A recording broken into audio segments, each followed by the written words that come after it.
Helo, sut mae pawb heddi? Gobeithio chi dal yn gwenu. Dwi'n hoffi amser stori. Yn enwedig stori gyda ffro annisgwyl, surprise, ynddi. Heddi, mae stori am ddyn o'r enw Nehemeia. Mae gan Nehemeia lyfr cyfan yn y Beibl amdano. Ac mae'r stori heddi yn sôn am sut roedd e wedi gofyn am help gan Dduw, a roedd Duw wedi rhoi surprise neis iddo fe. Dych chi'n barod i fynd nôl i amser yr Hen Testament ac i Wlad Israel ac i glywed stori Nehemeia? Iawn? Banta ni! Helo, Nehemeia dwi, bwtler i frenin Babylon. Dwi'n mynd â gwin ato fe. Ond dwi ddim yn dod o Babylon. Roeddwn i'n cael fy ngeni yn Israel, gwlad dinas Jerusalem. Dwi wedi byw fan hyn ym Babylon ers 70 blwyddyn. Pan glywes i am waliau Jerusalem, wel, roeddwn i'n drist iawn. Roedd y diwrnod yna yn ddiwrnod diflas iawn. Roeddwn i, pobl Duw, wedi bod i ffwrdd o Jerusalem ers 70 blwyddyn. Roedd y Babyloniaid wedi distrwyo'r deml a'r waliau a phopeth. Wel, glywes i fod rai bobl wedi mynd nôl i adeiladu'r deml. Rhywle i addoli Duw, fel eglwys. Ond doedd dim waliau o gwmpas y deml na'r ddinas. Felly, fe nes i weddio i Dduw. Dwedais i, o Dduw, dwi'n dy garu di. Wedyn, dwedais i bod e'n flin dyn ni. Roedd pobl Israel wedi bod yn ddrwg iawn a roeddwn i eisiau dweud sori am yr holl bethau rydyn ni wedi gwneud yn anghywir. Wedyn, gweddies i ofyn i Dduw beth i wneud nesaf. Ac wedyn, daeth cynllun i mi. Ond wrth gwrs, dwi'n gweithio i frenin Babylon. Wel, un diwrnod, roeddwn i'n edrych yn reit drist. Doeddwn i erioed wedi bod yn drist o flaen y brenin.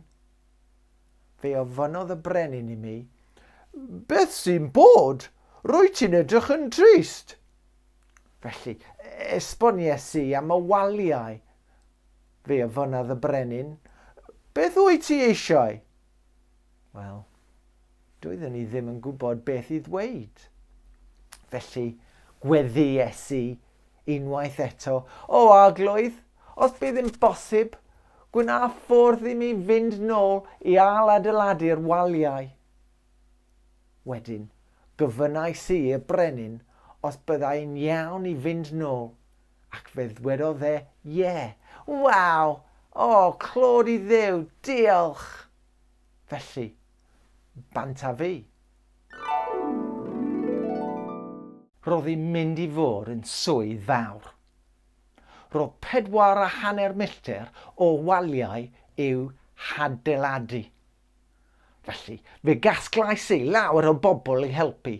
Dim yn unig pobl oedd yn gallu adeiladu waliau, ond gwneithurwyr gemwaith a pherologlau, perchnogion siopau a llawer o bobl, wel, fel chi a fi, sydd ddim wedi gwneud dim byd fel hyn o'r blaen. Fe afones i rwpiau bach i weithio ar wahanol rannau o'r wal. I bawb sy'n byw fan hyn, roedden nhw'n gweithio ar y wal fan hyn. Os maen nhw'n byw fan hyn, roedden nhw'n gweithio fan hyn. Os maen nhw'n byw fan hyn, roedden nhw'n gweithio fan hyn. Roedd pawb yn gweithio gyda'i gilydd. Ond fe glywodd Sanballat a Tobia am y cynlluniau, a doedden nhw ddim yn hapus. Daethon nhw ei chwerthin ar y wal. Gallai cadno gero hwnna i lawr. Felly, fe wnaethon ni weddio unwaith eto i'r aglwydd, a roeddwn ni'n gweithio gyda mwrthol neu trywol yn un llaw a clefydd yn y llaw arall. Ond, doedd neb yn ymosod achos roedd Duw yn edrych ar ein hôl ni. Nawr, lan i'r pwynt hyn, roeddwn ni wedi bod yn gweithio gyda'n gilydd yn dda iawn. Yn wir, roeddwn ni wedi adeiladu'r wal reit rownd ac i hanner i uchder. Ond nawr, roedd rai o'r bobl yn dweud fod neb yn edrych ar eu hôl nhw tra oedden nhw'n gweithio.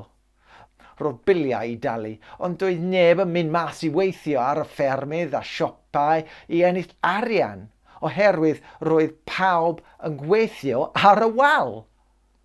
Stopiodd pawb weithio yn gyfan gwbl. O, dear, roedden nhw'n dadlau a doedd neb yn adeiladu'r wal. Dwi ddim yn bosib i weithio pan rydych chi'n dadlau.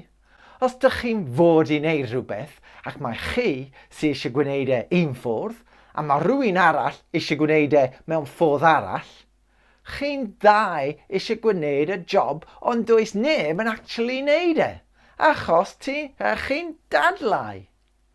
Wel, roedd rhaid i mi ofyn i'r brenin stopio gasglu trethu, taxes. Hefyd, roedd rhaid i rai oedd ddim yn gweithio ar y wal helpu mas drwy gefnogi y rai oedd yn gweithio arno fe. Felly, roedd pawb yn gweithio gyda'i gilydd, pawb yn cyfrannu rhywbeth. Beth sy'n digwydd pan fydd problemau gyda chi? Pwy ydych chi'n gofyn iddo? Mae rhieni ac athrawon yn gallu helpu a ffrindiau sy'n gyfalu. Ond ambell waith, rydyn ni'n gwneud pethau yn anghywir, pethau drwg, ac mae'n gwneud i ni deimlo yn drist tu fewn. Rydyn ni angen help oddi wrth Dduw. Mae Iesu wedi marw ar y groes i faddau ni dros y pethau rydyn ni wedi gwneud a dweud a meddwl yn anghywir. Ac mae wedi addo i ni i faddau ni os byddwn ni'n dweud bod e'n flin gyda ni. Os byddwn ni'n ffrindiau gyda Iesu, mae'n addo i fod gyda ni a'n helpu ni beth bynnag ni'n neud, ble bynnag ni'n mynd. Wel, yn y pen draw, fe wnaethon ni'r wal mewn 52 diwrnod, yn gyflym iawn, ac roedd e'n gryf ac yn brydferth. A gawsom ni ddathiad i ddweud diolch i Dduw. Roeddwn ni'n edrych yn y Beibl. Dyma ble mae Duw yn dweud bod e'n caru ni ac eisiau i ni garu drwy wneud y pethau mae'n dweud wrthom ni i wneud. Fel roeddwn ni'n darllen y llyfr, roeddwn ni i gyd yn dweud bod e'n flin gyda ni am y pethau rydyn ni wedi gwneud yn anghywir. Efallai, rydych chi eisiau dweud sori am rhywbeth hefyd. Os oes rhywbeth rydych chi wedi gwneud yn anghywir, meddyliwch amdano fe nawr.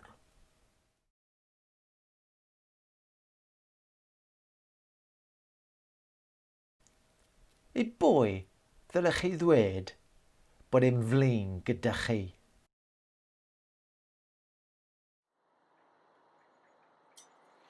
Dyn ni'n mynd i siarad â Duw nawr mewn gweddi. Os mae'r geiriau yn y weddi beth ych chi'n teimlo, fedrwch chi ddweud amen hefyd ar y diwedd. Gweddiwn. Diolch Dduw am bwy wyt ti. Diolch bod ti'n rhoi llawer mwy i ni na'r pethau ni'n gofyn amdanynt. Diolch bod ti yn rhoi ail gyfle i ni pam 'yn ni'n methu, a thrydydd cyfle, a phedwerydd cyfle, a gymaint o gyfleoedd ag 'yn ni angen. Rwyt ti'n Dduw yn llawn cariad a llawn maddeuant. Nid i gadw ni'n ddiogel yng nghariad Iesu, i ni'n gweddio yn enw Iesu.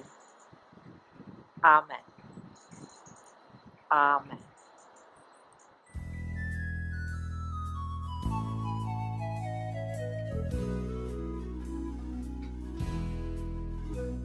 Efallai rwyt ti ar dy feic, efallai rwyt mewn car, efallai mewn awyren bryd yn hedfan drwy yr aer, efallai rwyt ti yn dy loft, efallai rwyt mewn sŵn, gweddi a dill y bynnag wyt, does dim ots gan Duw.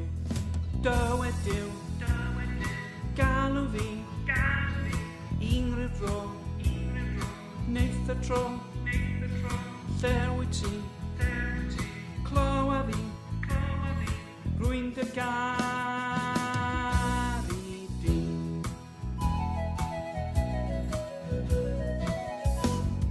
Efallai rwyt ti ar dy feic, efallai rwyt mewn car, efallai mewn awyren bryd yn hedfan drwy yr ar, efallai rwyt ti yn dy loft, efallai rwyt mewn sŵn, gweddi a dill y bynnag wyt, does dim ots gan Duw.